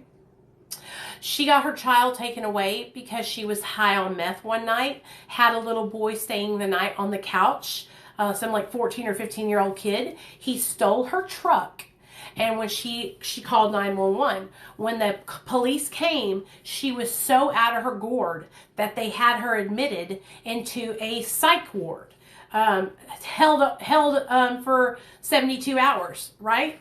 And so she was under the influence and she was like out of her gourd. And so that's why her daughter got taken away. But you know how it is. CP, it's just so backwards, you guys. I cannot explain it to you enough. Like, if you never have to have an interaction with CPS, please do not, because it is the worst experience in the whole wide world. 5150, yes, that's what happened. So anyway, we got Nate back, and I got a full-time job working at a sandwich shop called Nuke's. And I was working, my husband was working, my mother and father-in-law moved out of this house and into their new house, and me and my husband took over this house and started making payments on this house. My son, getting my son back, it was the most amazing thing. He didn't miss a beat. He hugged us and we hugged him, and he was so happy to be back. We had the best Christmas that year because that was the first Christmas that we got to like buy him all kinds of cool things. And he did so good, you guys. He thrived and he kept hitting his milestones. And when he was 4, we put him into pre-K. And so he started pre-K, and then he went into kindergarten, and now he's in 1st grade. And he's just been doing so good ever since. We got him back when he was 2. Well, yeah, so he turned 1 when they took him away, and then it was 1 year later. So he was 2 years old when we got him back. And so now he's 6. And so it's been 4 years that we've had him back. Through this whole time, like, I just got so busy, you guys, working my recovery. And the reason why I get busy working my recovery and the reason why I'm so serious is because of my son. Because I will never, ever have him taken from me ever again. Over my fucking dead body. Do y'all hear me? Nobody will ever take my son from me because I will never give them a reason to, because I stay sober and I'm doing the damn thing. Now, let me tell you about how my life changed because of my sobriety. I dropped everybody. I got rid of every fucking friend that used drugs. I said, you use drugs? Psh. Uses drugs? Psh. I put a fucking sign on my front door that said, if you have dope, I will fucking call the police on you. Okay? Hey dude, don't come in here playing like that. It's not funny, alright? That's not funny. You don't play like that. All natural tree, whatever your fucking name is. Don't come in here playing like that, dude. That's not fucking something to joke about. I kicked every one of those people out of my life, okay? I removed them, okay? I put a sign on my front door that said, if you have drugs, I will call the police on you. Don't even come in here. Don't even knock on my door, okay? I told every person, I changed my phone number, completely changed my phone number, got a whole new phone. Same with my husband. Changed his number, got a whole new phone. My husband started working a full-time job as a manager for Kroger. No, he started out in the jewelry department in Kroger. And he worked his way up until he finally got hired as a manager for Kroger. I was working at the sandwich shop, and eventually, I'll tell you this, I had been working there for a year, and I got into a fight with one of the girls that I worked with, like a physical altercation, and I got fired. And I remember I got fired. I called my sponsor, you guys, and I was like, Spons, I got fired. And she was like, what for? And I was like, fighting. And she was like, what? And I was like, I was fighting a girl. She was fucking with me. She was talking shit about me. And so I jumped on her and tried to strangle her. So, yeah, I got fired. And she was like, it's okay, Nichole. Like, you know, you shouldn't have done that, but you're going to find another job and it'll be all right. I remember I was crying, y'all, because I was just like, this was my first job. Like, I was just upset that I lost my job. And she was like, you know what? This is when she told me this. Yeah, in the store, in the middle of the kitchen. She told me this. She said, this is a gift. You might not realize it now, but it's a gift. And I was like, whatever. Well, I got a job working for Hallmark. I was working at a store, like a brick and mortar Hallmark store. And I worked there for about a year, and I did really well there. And then they shut down. And so I got a job working for Hallmark, where I would go, I was a merchandiser, and I would go from store to store and do their cards and stuff. Well, when I had gotten that job at Hallmark, it was 2017, and I had time on my hands, so I started my YouTube channel. I first went on to Facebook, and I started sharing my story about how I got sober and how Suboxone helped save my life. And I got met with judgment and ridicule and people making fun of me. And so I said, fuck you, Facebook. And I left Facebook and I started a YouTube channel. I uploaded my first video. It was about a guy named Peter Mon. And I was talking about how I loved watching his channel because he was in recovery too. And I was supporting him. I made a video in support of Peter Mon. That first video didn't do too well, and I kind of didn't take it seriously, so I just like let it hang out. And probably like 3 to 5 months later, I started making videos and just doing them every day. I would live stream on YouTube and just talk about my recovery. I talked about like what I wanted to do with my life. And then I started a women's meditation group where me and like 10 girls from Facebook would call each other every morning, and we would do a woman's meditation, a recovery meditation. And so then I started building slowly but surely a recovery following. You know what I mean? Like people who were following me for recovery content. And so I was like, damn, I really like doing this. And so I looked at my husband. I was like, I'm going to do this. I'm going to make recovery content, and I'm going to help people get sober. That's what I want to do that's what I want to do for a living, right? And so that's what I started doing, just doing it on YouTube and Facebook for free. It took me like 2 years to build my channel to 1,000 subscribers. And it was probably like around the time I hit 1,000 subscribers was when this guy reached out to me named Death. His real name is Josh. And he had a huge channel with like 500,000 followers on YouTube called Lockdown 23-in-1. And him and his wife asked me if I wanted to share my story from going to prison and getting sober on their YouTube channel. And I was like, hell yeah, I do. And so they had me on as a guest. And that helped me so much because more people started finding me on YouTube. Well, it was probably like 2018, and I got a comment from Dr. B. He came on my YouTube channel and he commented something like, very good job, young lady, or something like that, you know? And I was like, hey, who are you? And he's like, I'm Dr. B. You know, and he told me he had a YouTube channel, so I went over there and checked it out. And then I started watching his content, and I was like, damn, man, this doctor is the shit. This doctor is so awesome. Like, he is legit. He like really cares about helping people, right? And so I was like, would you like to collab? You know, let's make some videos together.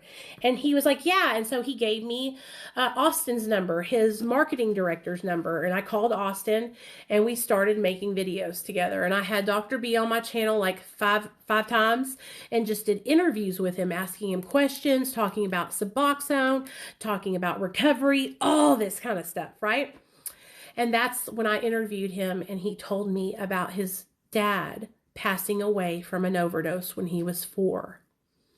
And when he shared that with me, I just knew right then that like he was a real deal. I knew that he really wanted to help people, and it wasn't just about money. It wasn't just about a recovery, rehab. It was because he really wanted to help people. And so I looked up to him so much, and I continued making content, and we would collab every now and then. And he taught me so much. He taught me so much about recovery. He taught me about compassion. He taught me about how stigmatizing certain things are in this community, how we call ourselves addicts, how we're not just addicts, we're human beings. He just taught me so much, you guys. And I learned so much from him about Suboxone. And I really looked up to him. then I got asked to go on the Tamron Hall show. And so me and my friend Andrew, he hooked me up with the opportunity. We went on the Tamron Hall show to talk about cross addiction. So that was another huge opportunity for me. I was like, holy shit, you know, that went really well. And I started just stepping out of my comfort zone and collaborating with different people in recovery. Hey, Abby. Hey, Megan. Thank you, guys. And I started collaborating with different people in recovery, going on recovery podcasts. And I just really got, like, you guys, I might not make the highest quality videos on YouTube, but I'm consistent and I upload very consistently. And my little channel is just grown over time, little by little. And so I just kept doing my thing. I kept working at Hallmark. I kept working with my sponsor. I kept going to meetings. I kept doing therapy. Like, I really got focused, right? Well, at the end of 2019, I think I had like 3.5 years sober. I was talking on the phone to Dr. B. I called him one evening because I was asking him about something. And that's when he told me that, hey, Nicole, we might have a job for you. And I was like, for me? And I started bawling my eyes out. And he was like, yeah, but it won't be until next year, and I'll keep you updated on how it is. Like, it wasn't a for sure thing. And I was so emotional. I was like, thank you for even considering me. Thank you for even thinking of me, right? Well, 2020 came around. Was it 2020? Yeah, 2020 came around. January of 2020 came around, and Austin called me, and he said, we would love to hire you. And I just lost my shit, y'all. And I was like, are you serious? And they were like, yeah. Are you ready? Are you ready to start? And I was like, hell yeah, man. And so I kept my job at Hallmark, doing my merchandising, and I worked for Dr. B. I started out real slow, answering the phones, and anybody that would call, I would answer the phone, and if they needed help, I would help them. I would help them get into our treatment center. I would help them with resources. I would help them with anything, right? With anything. And I just started out slowly but surely, and I just slowly but surely started taking on more responsibility, you know, and, you know, now I answer Dr. B's phone, Dr. B's emails, Dr. B's TikTok videos, Dr. B's YouTube, Instagram, Facebook, everything. I worked for his medical office. I work for his treatment center as an admissions coordinator and outreach coordinator. I work for his front office as like a assistant office manager, I guess you could say. I am literally, I do anything for him that he asked me to do. And when they hired me, it changed my life forever because I was making about $200 every 2 weeks. So I was making about $400 a month. So I went from making $400 a month to making 6 times that amount. Okay. And it changed my life because now I could actually, hey Darren, now I can actually provide for my family and actually make a difference. And my husband doesn't have to break his back so hard. And so when Dr. B gave me that opportunity, y'all, I took it and I ran, and I have hitting it hard every single day. And I am consistently working hard for him. When Dr. B and them hired me, y'all got to understand that they had been watching me for 3 years on YouTube. So they know how crazy I am. They know that I cuss a lot. They know how passionate I am. They know everything about my life. Everything. I have been so honest and open with them about everything. I'm so glad you did too, Paula. And so there's nothing that they don't know about me. Nothing. I love you too, man. And they trust me, and they trust my judgment. And so there has been like a couple of little incidents that happened this last couple of weeks here on TikTok. And people thought that they could go to my job and try to get me fired. You guys, my boss knows me like the back of his hand. And he knows that I'm a good judge of character.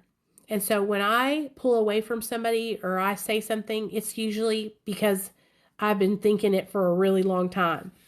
And so all that drama that happened a couple of weeks ago with some people here on TikTok, I was trying to help people and actually let them know that putting their recovery first is important.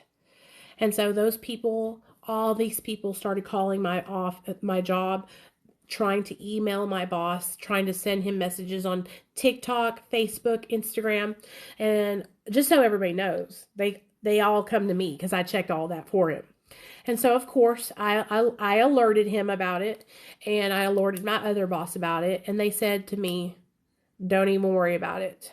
But it just goes to show you how vindictive some people are, that they would try to go after my job and cause me hurt and harm, when that's literally how I put food on the table for my family. And so that is how I started working for Dr. B. We met on YouTube, and they watched me for a really long time and then decided to hire me. Now, I have been working so hard the last 5.5 years in my recovery, you guys. And because I have a platform and because I share about my life, a lot of people come and go out of my life. A lot of people, I'll meet somebody and they'll get sober and then they'll relapse and then they'll get sober, and I'll try to help them.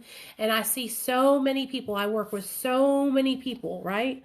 And I work so hard, you guys, to make sure that I reach out to everyone that reaches out to me. I work so freaking hard to answer every message, every text, every phone call. And I don't just sit up here and try to sell you guys stuff. I don't just sit up here and try to become famous, okay? I work my ass off. This is serious to me. This is serious to me. This is my life. What I do, helping others, helps me stay sober. It has saved my life, okay? I do these live streams every single night. Do you know why? Because I'm trying to help people. I'm trying to provide recovery support, recovery resources. I don't just come on here because I have no life or, I'm not just doing this for no reason. I do this because I want to help people. I want to help change people's lives. I want to influence people in a positive way. Okay? And I've worked really hard, really, really fucking hard to get to where I'm at. Okay? And I don't just say I'll help you and then not try to help you.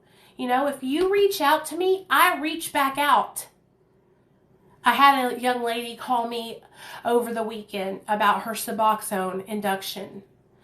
And I have been working with her for the past 4 nights, and she is finally inducting on her medication. And she said to me, I've never had anybody care as much as you do, and I don't even know you. And it's because someone did it for me. It's because somebody helped me when I didn't love myself at all. Somebody helped build me up. Somebody helped me learn to love myself. And so everybody on this platform, everybody here on TikTok, can be competing for attention and trying to be popular, but it's so much more to me than that. Okay, it's so much more to me than that. I really, really, really work hard to help people.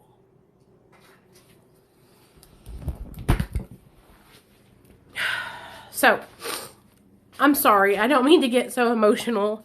I just need people to understand, how hard I've worked and how much I do care about helping people. And, I was really hurt last weekend by the recovery community because there were so many people who I thought would have stood up for me against a lot of people that were talking shit about me. And some people did, but it showed me a lot of people that didn't, And so I just gotta, what I have learned is that I'm just gonna ignore. I'm really just here to help you guys. I'm not here to be best friends with other creators I'll tell you the people that I'm really good friends with.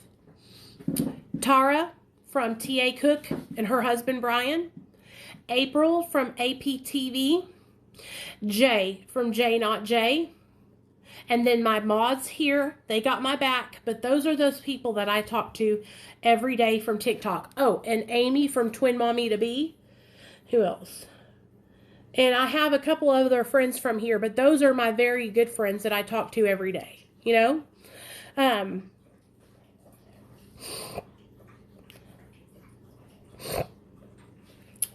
Dude, I was telling my husband about you. Girl, you need to do that, what you were saying. About what, Southern girl? So, anyway, I just want y'all to understand that, like, I'm, like, really about my recovery. I'm really about staying sober. And I'm really about, yes, you too, baby girl. I'm really about staying sober. And I'm really about helping people. And I'm not here to take your money or get donations from you or become popular. Like, I'm really here to be in recovery and help people. That's what I'm here for. Okay? And I don't need money or anything from you guys. I'm trying to help you guys. Okay? And so I just feel like a lot of stuff has gotten, like, here in the recovery community, a lot of people have lost sight of what we're really here for, and that's to help others. And so that's what I'm about. But anyway, long story short, you guys, it's been 5.5 years.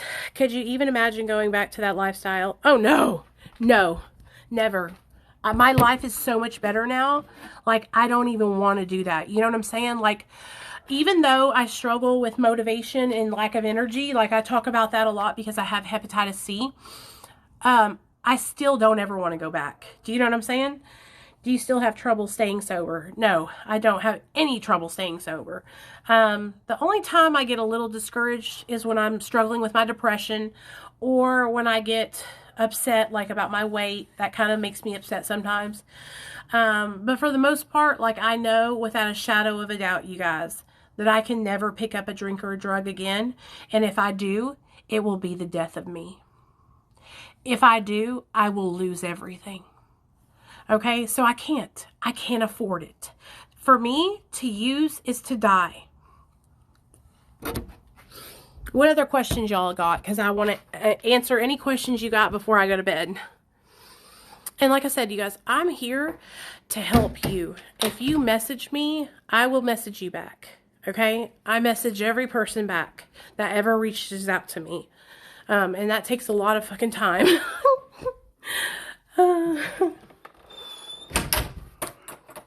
So, what we'll do tomorrow night, you guys, I have a special guest coming on tomorrow night. His name is Isaac. Okay, bye, Jen. Love you, girl. His name is Isaac, and he has a TikTok called Using My Story. And we're going to be live tomorrow night, same time, 7:30 p.m. Central. We're going to be talking all about recovery. We're going to be talking about methamphetamine. It's going to be the bomb. Thebomb.com. How did you build back self-love and self-respect? That's a great question. The way I built back self-love and self-respect. I love you too, Candace. You know I love you, girl. And I'm so proud of you too. We both come such a far way, girl. The way I did that, girl, was by doing esteemable acts. I got a job. I started going to meetings. I started helping other people. So it was a process. When I first got sober, I had nothing. I had no job, no home, no food. Like, I was just out there, you know. Getting a job helped build my confidence. Working with others helped build my confidence. Having a sponsor, another woman that I could trust, that I could talk to, helped me. These are all things that you can do that will help you build your self-esteem and your self-confidence. Because when we do something good for ourselves, like work a full-time job, make our own money, you know, take care of our backyard, that's building us up, you know? Oh, Miss Cindy, I'm so sorry. I am so sorry. But that's what I've done. And now I'll tell you this, I still struggle with my body image because I've gained a lot of weight in recovery. But I know that I would rather be chunky than be dead. And so I have to tell myself this every day. I can change my weight. I can't change it if I overdose and die. Did the thought of using just one more time ever go away? Hey, Tiffany, that's a great question. So as I worked the steps with my sponsor, right? Like really working on like sharing what I went through, sharing my resentments, trying to heal from trauma, right? Doing all those things has helped me to rid myself of the obsession. So yes, I used to obsess over using drugs and alcohol, but working with others, working with my sponsor, doing therapy, all these things combined have helped me. And that little bitty, voice that sometimes comes and says, hey, Nicole, it would be a good idea to take a Xanax. It's so dull. It's so quiet now because I have worked so hard to shut it down. And so I keep in the front of my mind, I will never forget the day I lost my son, because that's what keeps me sober. I never want to go back to losing my child again, and I will forever use that as motivation to never go back. If you forget your past, you're doomed to repeat it. And I will never forget my past. My past is my greatest asset. And it's what keeps me sober. And that's the motherfucking truth. Hey, Christine. So, yeah. I hope that helps you guys. So, we have been on here for like 3 hours, y'all. So, I'm going to wrap this up. But we will join again tomorrow night. And we will have Isaac, okay? We'll have Isaac on tomorrow night. Then the next night, Wednesday night, I will be doing a story time of my life. What I grew up, what made you get sober. Losing custody of my son to Child Protective Services is what got me sober. Wednesday night, we will have a live stream where I tell my story from the very beginning. So we just ended my story. Now we're going back to from the time I was born until 2008 when I got my felony, and that will wrap up my whole story. So I should have started at the very, very beginning, but I started in the middle. So Wednesday night will be being born until 2008. So that's like 1982 to 2008. It might have to be in 2 parts. And then tomorrow night, Isaac. Every single night you can catch me here live at 7:30 p.m. Central Standard Time. 7:30 p.m. That's 8:30 Eastern and 5:30 Pacific Standard Time. So every night, 7:30 Central, right here. I'll be live on TikTok. If you miss a video, I upload them to my YouTube channel. If you guys didn't know I had a YouTube channel, I do. Please go subscribe. It's called Real Talk Recovery with Nicole.